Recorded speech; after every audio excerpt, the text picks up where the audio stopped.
Hello place welcome to 5 ரூபாய் gamer. இன்றைக்கி நம்ம இந்த வீடியோவில் என்ன பார்க்க போகிறோம்னா, நம்ம சப்ஸ்கிரைபர் ஒருத்தர் PS3 அதாவது ப்ளே ஸ்டேஷன் 3யை கவர்மெண்ட் லேப்டாப்பில் கனெக்ட் பண்ணி ஒர்க் ஆகுமான்னு செக் பண்ணி சொல்லுங்கள் ப்ரோ அப்படின்னு ரொம்ப நாளாக கேட்டுக்கிட்டே இருந்தார். ஸோ அந்த டவுட்டை கிளியர் பண்ணுறதுக்காக தான் இந்த வீடியோ. இதை பற்றி நிறைய டீட்டெயில்ஸை நான் ஷார்ட்டாக தான் சொல்ல ட்ரை பண்ணியிருக்கேன். ஸோ வீடியோ ஸ்கிப் பண்ணாமல் பாருங்கள். அண்ட் வீடியோ பார்க்குற நீங்கள் என்ன நம்ம சேனலை சப்ஸ்கிரைப் பண்ணாமல் இருந்தீங்கன்னா மறக்காமல் நம்ம சேனலை லைக் அண்ட் சப்ஸ்கிரைப் பண்ணிக்கோங்க. வாங்க இப்போ நம்ம வீடியோக்குள்ளே போகலாம்.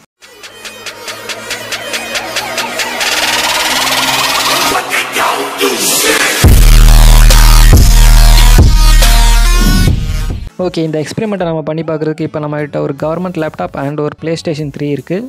Play station 3 and play station 4 வச்சுருக்க நிறைய பேருக்கு இந்த டவுட் அதிகமாகவே இருக்கும். அதாவது நம்ம வச்சுருக்க ப்ளே ஸ்டேஷனை கவர்மெண்ட் லேப்டாப்பில் கனெக்ட் பண்ண முடியுமா, அப்படி கனெக்ட் பண்ண முடிஞ்சால் நம்மளோட கவர்மெண்ட் லேப்டாப்பை நம்ம ப்ளே ஸ்டேஷனுக்கு ஒரு போர்ட்டபிள் மானிட்டர் மாதிரி யூஸ் பண்ணிக்கலாம் அப்படின்ற ஐடியா நிறைய பேருக்கு இருந்திருக்கும். இந்த மெத்தட் பாசிபிளான்னு கேட்டிங்கன்னா இந்த கொஸ்டினுக்கு மொத்தம் 2 ஆன்சர்ஸ் இருக்குது. அது ரெண்டும் என்னன்றதை இப்போ நம்ம தெளிவாக பார்க்கலாம். ஸோ அதில் ஃபர்ஸ்ட் ஒன், நான் இப்போ என்னோட ப்ளே ஸ்டேஷன் 3 என்னோட கவர்மெண்ட் லேப்டாப்பில் கனெக்ட் பண்ணி ப்ளே பண்ணிட்டுருக்கேன். வீடியோ பார்க்குற பாதி பேருக்கு நேரம் ஒரு டவுட் வந்திருக்கும். அதாவது நான் லேப்டாப்பில் ஸ்க்ரீன் ரெக்கார்ட் பண்ண ஒரு வீடியோ ப்ளே பண்ணிவிட்டு நான் சும்மா முன்னாடி கண்ட்ரோலர் வச்சு உங்களை ஏமாற்றிட்டு இருக்கேன்னு நினைப்பீங்க. பட் அப்படி இல்லை, நான் உண்மையாகவே PS3 இப்போ கவர்மெண்ட் லேப்டாப்பில் தான் கனெக்ட் பண்ணி ப்ளே பண்ணிகிட்டு இருக்கேன். நான் கேம் ப்ளே பண்ணுறதோட கண்ட்ரோல் உங்களுக்கு தெரியுன்றதுக்காக தான் ஜாய்ஸ்டிக்கில் வயர் கூட கனெக்ட் பண்ணாமல் ப்ளே பண்ணிகிட்டு இருக்கேன். அண்ட் நீங்கள் நினைக்கலாம் நான் இந்த கேமை PCயில் இன்ஸ்டால் பண்ணிட்டு நான் ஜாய்ஸ்டிக் வச்சு யூஸ் பண்ணிகிட்டு இருக்கேன்னு. பட் அதுவும் பாசிபிள் கிடையாது. GTA 5 கவர்மெண்ட் லேப்டாப்பில் ஒர்க் ஆகும் தான், பட் இந்த அளவுக்கு கிராஃபிக்ஸோட ஸ்மூத்தாலாம் ஒர்க் ஆகாது. உங்களுக்கு அதோட கண்ட்ரோல்ஸ் தெரியுன்றதுக்காக தான் நான் இப்படி கேமரா அங்கே மேலேயும் கீழேயுமே வளைச்சு காட்டிக்கிட்டு இருக்கேன். ஓகே, கார் ஓட்டினது போதும், கொஞ்சம் நேரம் காலாராக நடந்து போயிட்டு வரலாம். இந்த பாலம் நல்லா இருக்குது, போய் ஒரு டைவை போட்டு வந்துடும். தல்மாயை ஹுக் ஆப்பா, இந்த இடம் தான் நல்லா இருக்குது. ஓகே மக்களே, கேம் ப்ளே பண்ணது போதும். ஏன்னா நம்ம இங்கே கேம் ப்ளே பண்ண வரல, கண்டென்ட்டுக்குள்ளே வருமா பழையபடி. ஓகே, நாம் இப்போ அந்த கேமை குவிட் பண்ணிவிட்டு இது எப்படி பண்ணுறதுன்ற மெத்தடை நாம் இப்போ பார்க்கலாம். ஓகே, கேமை நம்ம குவிட் பண்ணியாச்சு. அப்புறம் என்னப்பா PS3 தான் லேப்டாப்பில் ஒர்க் ஆகுதுல, PS3 லேப்டாப்பையும் பக்கத்தில் எடுத்து வச்சோமா, ஒரு HDMI கேபிளில் போட்டோமா, இனிமேல் நம்ம வாட்டுக்கு 2 ஆன் பண்ணி விட்டு கட்ட நம்ம வாட்டுக்கு விளாண்டுக்கிட்டு இருக்காமல அப்படின்னு நினச்சிங்கன்னா அதுதான் கிடையாது. அதாவது புரிகிற மாதிரி தெளிவாக சொல்லணும்னா, நம்மளோட கவர்மெண்ட் லேப்டாப்பில் இருக்கிற HDMI போர்ட் வந்து ஒரு அவுட்புட் ஆப்ஷனுடைய HDMI போர்ட். சேம் அதே மாதிரி நம்மளோட ப்ளே ஸ்டேஷன் 3ல் இருக்கிற HDMI போர்ட்டுமே ஒரு அவுட்புட் போர்ட்டு தான். இன்னும் புரிகிற மாதிரி சொல்லணும்னா, லேப்டாப்பில் இன்புட் இருக்கிற மாதிரியான HDMI போர்ட் இருந்தால் மட்டும்தான் PS3ல் இருக்கிற HDMI போர்ட்லேருந்து நம்மளால் அவுட்புட் எடுத்து அதை நம்ம லேப்டாப்பில் கனெக்ட் பண்ணி டிஸ்பிளே பண்ண முடியும். ஸோ இங்கே நமக்கு ரெண்டுமே அவுட்புட் போர்ட்டாக இருக்கிறதுனால நம்மளால் PS3 வந்து லேப்டாப்பில் அவ்வளோ ஈஸியாக கனெக்ட் பண்ணி ப்ளே பண்ண முடியாது. அந்த மாதிரி ஈஸியாக கனெக்ட் பண்ணி ப்ளே பண்ணோம்னா நமக்கு HDMI இன்புட் இருக்க மாதிரி ஒரு டிவி ஆர் செப்பரேட் மானிட்டர் இருந்தால் மட்டும்தான் நம்மளால் அப்படி ப்ளே பண்ண முடியும். வேறு HDMI இன்புட் இருக்கிற மாதிரி அதர் லேப்டாப்ஸ் எதுவும் இருக்கான்னு எனக்கு சரியாக தெரில. தெரிஞ்சவங்க இருந்தால் கமெண்ட்ஸில் இன்ஃபார்ம் பண்ணுங்கள். அப்போ இதுக்கு முன்னாடி இவ்வளோ நேரம் நான் கேம் ப்ளே பண்ணிக்கிட்டு இருந்ததெல்லாம் ஃபேக்கான்னு கேட்டிங்கன்னா அது ஃபேக்கெல்லாம் கிடையாது. உண்மையாகவே அது கவர்மெண்ட் லேப்டாப்பில் ப்ளே ஸ்டேஷன் 3 கனெக்ட் பண்ணி விளாண்ட கேம் ப்ளே தான். இப்போவும் நான் அதான் பண்ணிக்கிட்டு இருக்கேன். ஓகே, நான் இப்போ இந்த கேமை விட்டு குயிட் பண்ணிவிட்டு ஷட் டவுன் பண்ணிட்டே வந்துடுறேன். ஓகே, இப்போ நம்ம இதோட ப்ராசஸ் என்னன்றதை நான் இப்போ உங்களுக்கு தெளிவாக சொல்கிறேன். இவ்வளோ நேரம் நான் எப்படி கவர்மெண்ட் லேப்டாப்பில் ப்ளே ஸ்டேஷன் 3 கனெக்ட் பண்ணி கேம் ப்ளே பண்ணேன்னா இந்த கேம் ப்ளே கேப்சர் கார்டு இருந்ததுனால தான். இதை யூஸ் பண்ணி நான் எப்படி ப்ளே பண்ணேன்றதையும் நான் இப்போ உங்களுக்கு ஃபுல்லாக சொல்கிறேன்.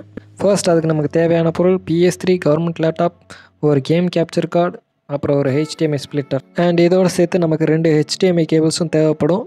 இவ்வளவையும் யூஸ் பண்ணி தான் நான் ப்ளே ஸ்டேஷன் 3 கவர்மெண்ட் லேப்டாப்பில் கனெக்ட் பண்ணி ப்ளே பண்ணேன். இதோட ப்ராசஸ் என்னென்னு பார்த்தோம்னா, ஒரு HDMI கேபிள் எடுத்து நம்மளோட PS3லையும் அதோட எண்ட் எடுத்து நம்மளோட HDMI ஸ்ப்ளிட்டர் இன்புட் போர்ட்லேயும் நம்ம ஃபஸ்ட்டு ஜாயின் பண்ணிக்கணும்.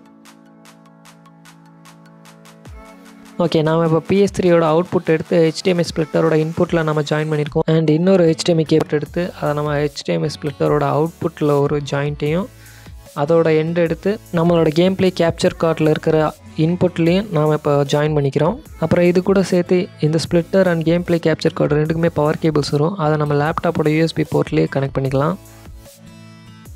ஓகே, நான் இப்போ எல்லா வயருமே கரெக்டாக கனெக்ட் பண்ணியாச்சு. நாம் இப்போ லேப்டாப்பை ஓப்பன் பண்ணி அதை ஆன் பண்ணிடலாம். லேப்டாப் இப்போ ஆன் ஆயிடுச்சு. லேப்டாப் ஆன் ஆனவுடனே நம்மளோட game play capture card and splitter ரெண்டுலேயுமே இண்டிகேஷன் லைட் தெரியும். இங்கே கேப்சர் கார்டில் எரியுது, ஸ்ப்ளிட்டரில் காணும். வேலை செய்யுது. ஓகே, லேப்டாப் பக்கம் எல்லா வேலையும் முடிஞ்சு நம்ம இப்போ PS3 ஆன் பண்ணிடலாம். PS3 ஆன் ஆயிடுச்சு, பட் என்னோடய லேப்டாப் ஸ்லோவாக ரெஸ்பாண்ட் பண்ணுது. ஓகே, என்னோடய லேப்டாப்பில் இப்போ நம்ம ஏவர் மீடியா ரீசென்டர் இந்த ஆப்பை நம்ம ஓப்பன் பண்ணிக்கலாம். இதில் தான் நம்ம PS3யை ஸ்க்ரீன் பண்ண முடியும். ஓகே, ஆப்பை நம்ம ஓப்பன் பண்ணியாச்சு. நாம் இப்போ இதை ஃபுல் ஸ்க்ரீனில் வச்சுக்கலாம். ஓகே, இப்போ பார்த்தீங்கன்னாலே தெரியும் ப்ளே ஸ்டேஷன் 3 கவர்மெண்ட் லேப்டாப்பில் தான் ஒர்க் ஆகிட்டு இருக்குது. பார்த்தீங்கன்னா நான் கண்ட்ரோல் பண்ணுறது உங்களுக்கு நல்லாவே தெரியும். ஸோ ஃபைனலாக நம்மளோட கவர்மெண்ட் லேப்டாப்பில் இவ்வளோ அக்சசரிஸ் அண்ட் வயர்ஸ் எல்லாம் மாட்டினா நம்மளோட ப்ளே ஸ்டேஷன் 3 கவர்மெண்ட் லேப்டாப்பில் ஈஸியாக கனெக்ட் பண்ணி ப்ளே பண்ண முடியுமான்னா கனெக்ட் பண்ண முடியும். பட் ப்ளே பண்ணுறது கொஞ்சம் கஷ்டம். ஏன்னா நம்ம கேம் கேப்சர் கார்டு யூஸ் பண்ணி நம்ம லேப்டாப்பில் ஸ்க்ரீன் பண்ணியிருக்கிறதுனால நம்ம கண்ட்ரோல் பண்ணுறது வந்து 1 செகண்ட் லேட்டாக தான் நமக்கு அங்கே ஸ்க்ரீன் ஆகும். மற்றபடி உங்களால் ஒரு ஃபுல் லென்த் கேமை இதில் என்ஜாய் பண்ணி ஸ்மூத்தாலாம் ப்ளே பண்ண முடியாது. பிகாஸ் நீங்கள் இவ்வளோ அக்சசரிஸ் வாங்குற காசுக்கே ஒரு மானிட்டரே வாங்கி நம்ம யூஸ் பண்ணிடலாம் ப்ளே ஸ்டேஷன் 3க்கு. அண்ட் இந்த வீடியோ ஃபுல் அண்ட் ஃபுல் ஒரு எக்ஸ்பெரிமெண்டல் பர்பஸ்க்காக பண்ணது தான். ஏன்னா இவ்வளோ செலவு பண்ணி இவ்வளோ அக்சசரிஸ் வாங்கிலாம் யாருமே கவர்மெண்ட் லேப்டாப்பில் ப்ளே ஸ்டேஷன் 3 யூஸ் பண்ண போகிறதில்ல. பிகாஸ் அந்த காசுக்கு நீங்கள் ஒரு டிவி ஆர் மானிட்டரே வாங்கி யூஸ் பண்ணிடலாம். அண்ட் ஃபைனலி நம்ம இந்த வீடியோட எண்டுக்கு வந்துட்டோம். இந்த வீடியோ உங்களுக்கு இன்ஃபர்மேட்டிவ் இருந்துச்சுன்னா மறக்காமல் லைக் பண்ணிவிட்டு உங்களோட தாட்ஸாக கமெண்ட்ஸில் சொல்லுங்கள். அண்ட் நீங்கள் இன்னும் நம்ம சேனலை சப்ஸ்கிரைப் பண்ண வந்தீங்கன்னா மறக்காமல் நம்ம சேனலை சப்ஸ்கிரைப் பண்ணிக்கோங்க. நான் உங்களை அடுத்த வீடியோவில் சந்திக்கிறேன். பாய் பாய்.